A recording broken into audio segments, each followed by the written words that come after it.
За новините на Нова от Бешикташ, Истанбул, Данаил Глишев. Това, което още мога да допълня, барикадите все още са на мястото си, те не са разчистени така, както не бяха разчистени и седмица преди това. Всичко, което са направили протестиращите, то стои и те го контролират.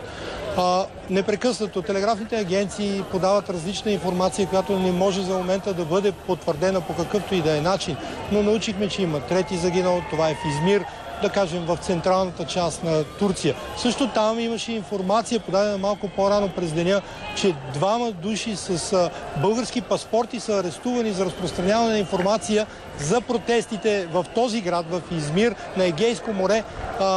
Тези хора са били арестувани заедно с още и 23 души за подстрекаване към протести.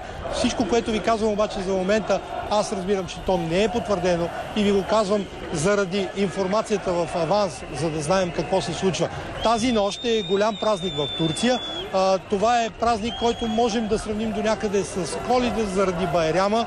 Много свещено място. Тук се разпространяват и слухове сред протестиращите, че едва ли не те щели да нападнат свещени места, джамии и така нататък. Знаете, тази борба между по-мюсюлмански настроените хора и тези, които са светски настроени. За момента не сме свидетели на нищо такова, но никой не знае какво ще стане именно около полунощ. Колеги. Благодарим ти, Данаил Глишев, специалният пратеник на Нова телевизия в Турция.